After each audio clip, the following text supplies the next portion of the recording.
certa renovação carismática, apenas 8 anos. É pouco tempo, né? Mas o Senhor tem feito muitas coisas na minha vida e eu só posso agradecer a ação poderosa do Espírito Santo. Eu lembro bem que no dia que eu fui batizado no Espírito Santo foi num seminário de vida. Eu senti um pedacinho do céu. Eu falei assim: Jesus, não deixa nunca mais eu me afastar de Ti. É claro que nesse tempo ainda não sou santo, lógico, mas eu tenho feito um bocado para permanecer nele, sabe, amado? E eu posso lhe dizer com toda certeza, foi a melhor decisão que eu tomei na minha vida, foi permanecer no Senhor. Ele vem fazendo tudo, Ele que se encarrega, mas me coube decidir. E assim também Ele vem pedir a cada um de nós que decidamos por Ele, para que Ele possa fazer todas as coisas adequadamente. Ao curso da nossa vida, a gente toma um monte de decisão, né? Mas muitas delas a gente nem consultou o Senhor. Mas quando a gente tem intimidade com Ele, a gente está íntimo com Ele, Ele mesmo vai, né? A gente se submete a Ele, Ele vai realizando todas as coisas. Amém? Amados, o tema dessa noite é conduta cristã. E aqui a gente já está falando um pouco dessa questão da decisão, de decidir estar e permanecer no Senhor. Acho que esse é o princípio de toda conduta cristã. Ou seja, aquele, como eu e você, diz assim: eu sou cristão. Então, a gente precisa observar algumas coisas para que a nossa vida tenha uma fluidez adequada. Amém? Então vamos prestar atenção aqui no que o Senhor tem para te falar. Eu vou pedir para você, né, ficar muito atento a tudo que o Senhor vai falar nessa noite, porque não é o Daniel que está falando, mas o próprio Cristo que fala o seu e o meu coração. Tá bom? Pega já a sua palavra, amado. Pega já a sua palavra, nós vamos abrir ela em Efésios, capítulo 4, e na Bíblia Ave Maria, página 1500. Efésios 4, na carta, nessa epístola, nessa carta de São Paulo, à comunidade de Efésios, nós vamos lá no capítulo 4. É muito interessante, amado, porque... deixa ela guardadinha aí, porque já já nós vamos entrar nela. Nós vamos começar falando sobre uma coisa chamada vocação. Quem aqui já parou para discernir qual é a sua vocação? Acho que todo mundo já em algum momento da vida se deparou com esse questionamento, né, profeta? Tem gente que ainda está nessa fase de vida ainda, né? Está decidindo ali para onde que rumo vai, se não vai. É isso. Então, a igreja ela vai nos orientar o seguinte: que a vocação, a nossa vocação é o nosso propósito, é a nossa missão. Ou seja, qual é o propósito da nossa vida? Você sente no seu interior um chamado, um grande chamado, um chamado macro. Ou seja, eu sinto que Deus me criou para isso. Como é que eu sei disso, Daniel? Olha, você vai observando os dons que Ele te deu, você vai observando os talentos, você vai observando o seu jeito de ser, você vai observando um conjunto de sinais que Ele mesmo vai revelando, e aquele sentimento que vem no seu coração, aquela coisa que te atrai, aquela coisa que você fala: nossa, eu tenho um senso de justiça tão grande, nossa, eu tenho assim uma humildade muito grande. Você vai olhando também as bem-aventuranças, são grandes sinais para a gente entender um pouco do que nós somos. Então, vocação, a igreja vai nos dizer que a vocação em sentido macro de todos nós é a santidade. Você sabia disso? Que todos nós temos uma vocação e um chamado a sermos santos e evangelizadores. Portanto, todo batizado tem também essa vocação de ser santo e de ser um evangelizador. Olha que interessante isso, né? E aí, perscrutando essa realidade, leva mal não, pô, só que eu estou com uma tosse que tá... Olha, eu vou falar para você. O Papa Francisco, ele fez uma carta, né, exortativa, chamada Gaudete et Exultate. Valei-me São Bento, ou palavra difícil, deve estar em latim. E ele vai dizer assim: todos somos chamados a ser santos, vivendo com amor. Observe bem, viver com amor e oferecendo, ou seja, a gente precisa viver com amor e oferecer o próprio testemunho nas ocupações de cada dia, onde cada um se encontra. Ou seja, nas ocupações de cada dia, a gente vai vivendo a nossa santidade. E ele vai numerar: és uma consagrada ou um consagrado? Você já é uma freira, está lá consagrado, consagrou sua vida ao Senhor, é consagrado. Ele vai dizer: seja santo, vivendo com alegria a tua doação. Está casado? Quem aqui está casado? Levanta a mão. Está casado? Então, seja santo, amando e cuidando do teu marido ou da tua esposa, como Cristo fez com a igreja. Amado, Cristo cuidou de qualquer jeito da igreja? Não, né? Cuidou bem direitinho, inclusive entregou sua vida para formar a sua igreja, não é verdade? Então pronto, então é desse jeito que a gente tem que amar nossos cônjuges. Não é espiziando, não é fazendo intriga, não é desrespeitando, não é ultrapassando os limites dos cônjuges, não é verdade? É isso. Então, és um trabalho. Quem que trabalha? Quem que já tem a graça de trabalhar? Acho que, graças a Deus, né? Uma boa parte. Então, seja santo, cumprindo com honestidade e competência o teu trabalho ao serviço dos irmãos. Quem aqui é progenitor? Aqui, quem é pai, quem é mãe, quem é avô, quem é avó? Eu sou papai, de 3. Então, o que o Papa Francisco vai dizer? Seja santo aí também, ensinando com paciência as crianças a seguirem a Jesus. Então, o ensinamento nosso é, com paciência, ensinar a seguir a Jesus.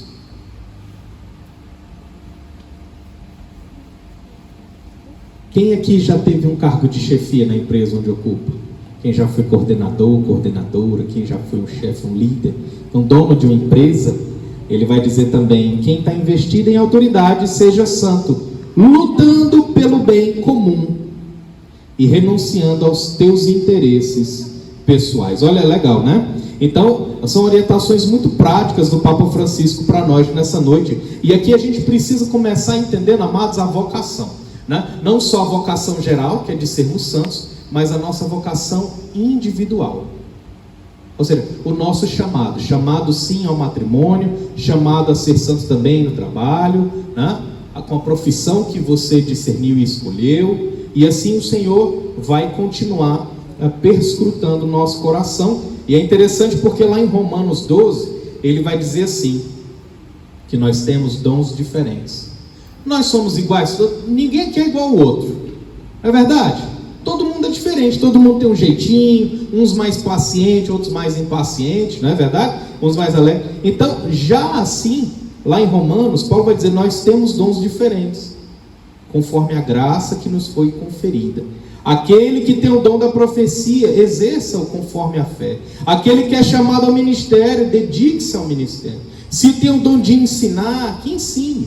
Se tem o dom de exortar, que exorte. Aquele que distribui as esmolas, façam com simplicidade, né? E aquele que presida com zelo. Aquele que exerce a misericórdia, que o faça com afabilidade. É assim que o Senhor vai nos dizer que nós temos, cada um talento, um conjunto de talentos, um conjunto de dons. E assim você vai, assim como eu, a gente é convidado a exercer a nossa vida dessa forma, sendo cada um da maneira que o Senhor nos chama a ser.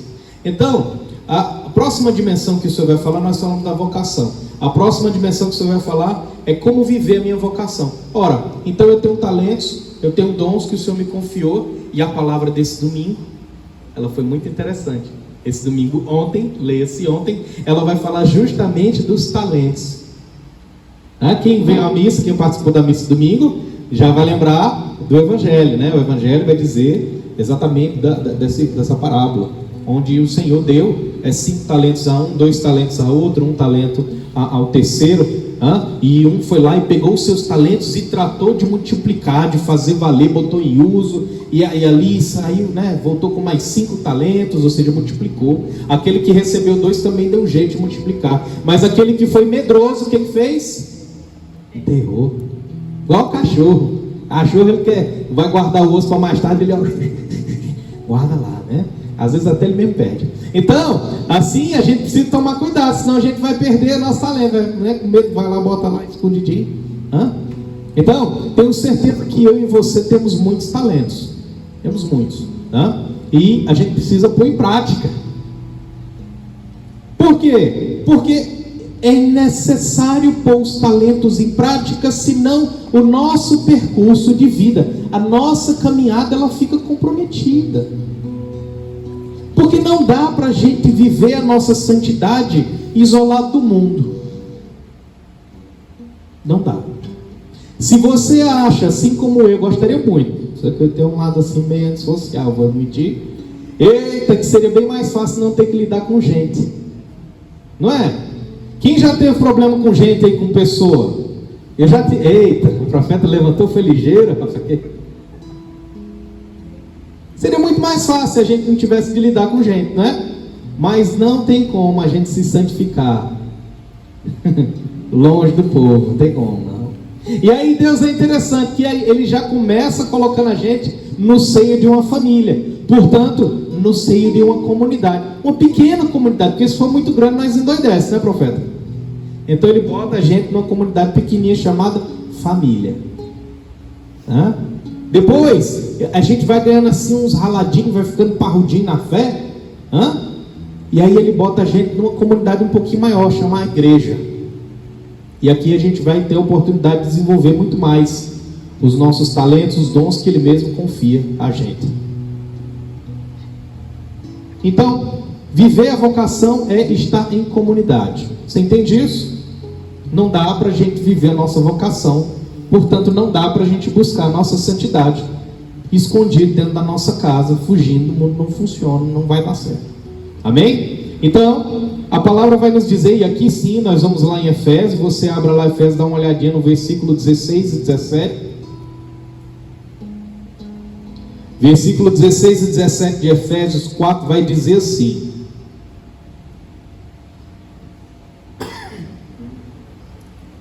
é por Ele que todo o corpo, coordenado e unido por conexões que estão ao seu dispor, trabalhando cada um conforme as atividades que lhe é próprio. Ou seja, é assim que Ele efetua esse crescimento, visando a plena edificação na caridade. Portanto, eis o que digo e conjuro no Senhor: não persistais em viver como os pagãos, que andam à mercê de suas ideias frívolas. Palavras do Senhor, graças a Deus. Esse versículo 16 e 17, ele é muito interessante, amado, porque ele vai assim fechar com chave de ouro. Ora, nós temos uma vocação geral, a santidade, individual, ou seja, você no seu trabalho, você na sua família, você no seu propósito de vida, você tem a sua vocação. Você já entendeu, assim como eu, que não vai dar certo viver só. A gente vai ter que exercitar isso em uma comunidade. Mas às vezes nos falta entender esse ponto, de que nós somos uma pequena parte do corpo místico do Senhor. Esse é o primeiro ponto que a gente precisa compreender. Eu, como se fosse uma pequena célula. O Éder é outra célula, vizinha minha aqui, que vai ter as funções específicas dele. Eu vou ter as minhas. A Priscila, o Tiago, e assim sucessivamente. Cada um vai lado a lado compondo esse tecido, esse corpo místico do Senhor.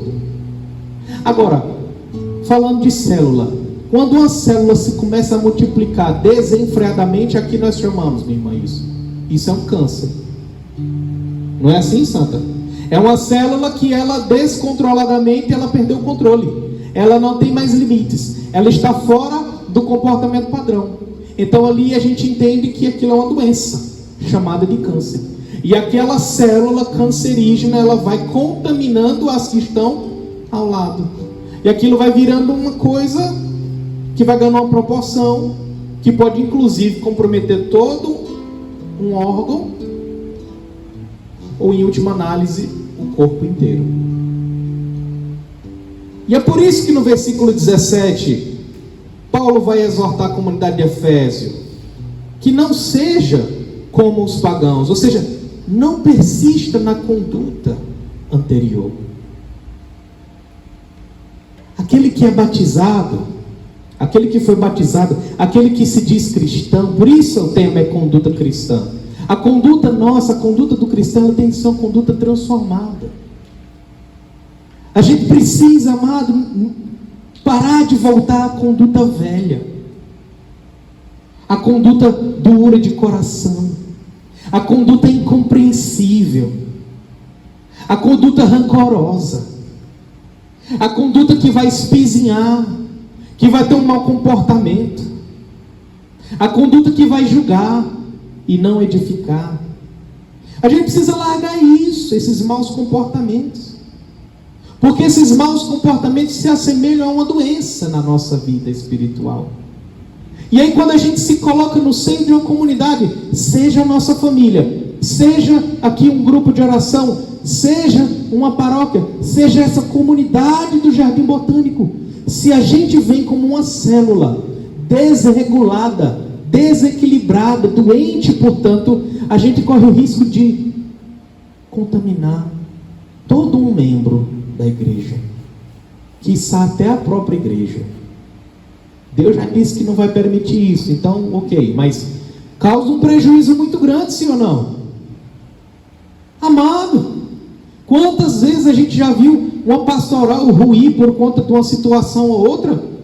Ana Maria, que tem mais experiência que nós, ela já vivenciou muita coisa, né? Grupo de oração se desfacelando por conta de pessoas que não vivem o amor de Cristo. Era por isso, santo, que o Senhor, Ele dá uma moção muito objetiva para essa noite, e você cumpriu ela aqui: infundir o amor de Deus nos nossos corações pelo Espírito Santo. Foi isso que aconteceu agora há pouco. O Tiago, movido pelo Espírito Santo, ele clamou esse batismo dizendo: infunde esse amor no meu e no teu coração. Foi isso que o Espírito Santo levou ele a fazer, porque é o amor de Deus que nos cura, amado. É esse amor que nos limpa, é esse amor que vem dar significado à nossa vida. Se a gente está aqui no grupo de oração e fica com o coração fechado, como um coração de pedra, como é que o amor de Deus vai entrar? Ora, se ele não entra, como ele cura? Se ele não entra, como ele liberta? Amados, quantas vezes a gente vem para o grupo de oração e o coração, não, o coração está aberto só um tiquinho do coração. O outro ticão lá, que é o cantinho do apego, o cantinho da raiva, o cantinho da mágoa, da chateação, a gente vai fechando as portas. E quem vai curar? Se a gente não deixa Cristo entrar nesses cantos, nessas catacumbas, nós vamos permanecer doentes. Nós vamos ficar fraquejando, tropicando, caindo no chão. Você quer isso para a sua vida? Você quer ser como essa célula cancerígena na sua família, na sua comunidade, no seu trabalho? Você quer ser? Não. Então a gente precisa deixar o Espírito Santo, que é o próprio Deus, agir na gente. Senão nós vamos continuar voltando ao homem velho. E é exatamente essa exortação que Paulo vai fazer a Éfesos era aquele povo que já tinha sido batizado, já tinha sido convertido, eram os primeiros cristãos.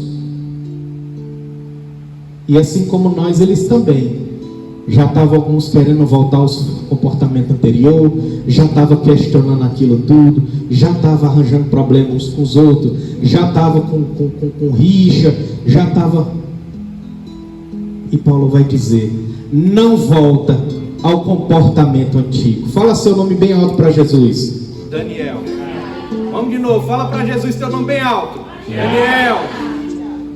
Eu, Daniel, não quero voltar aos comportamentos anteriores. Diga isso para Jesus. Fala: Jesus, eu não quero voltar aos comportamentos anteriores. Diga isso a Ele. E a palavra ela é muito clara, irmãos, em dizer, lá no catecismo, eu não vou lembrar o nome do artigo, o número do artigo é por volta dos 1831, 32. Ele vai dizer que existe um ingrediente especial para a santidade. E esse ingrediente é a vida no Espírito Santo.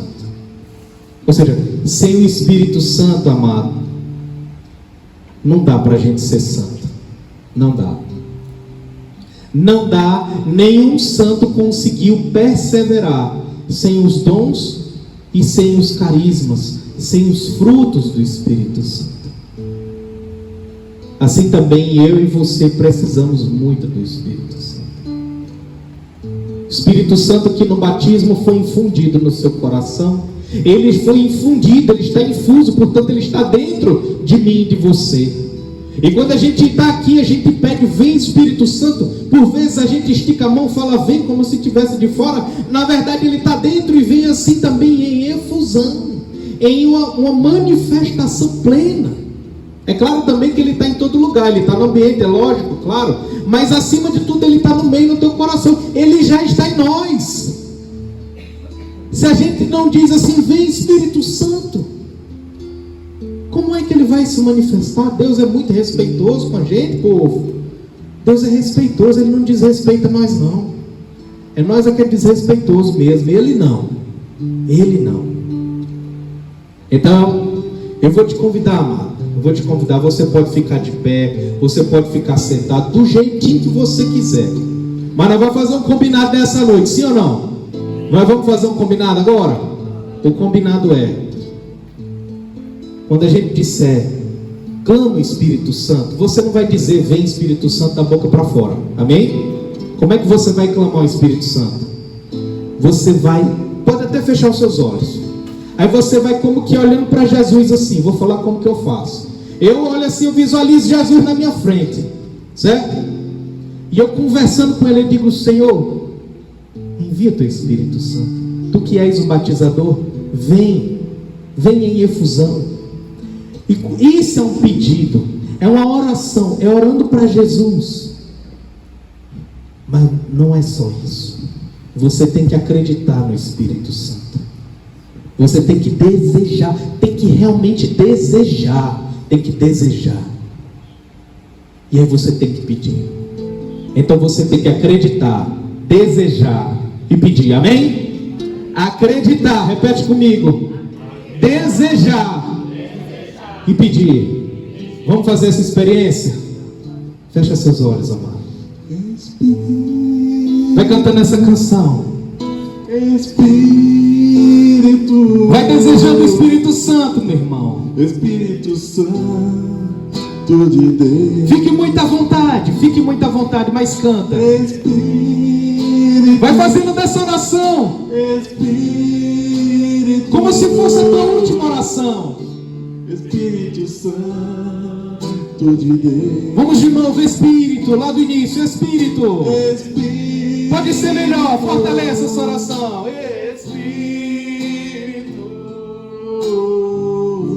Espírito Santo de Deus.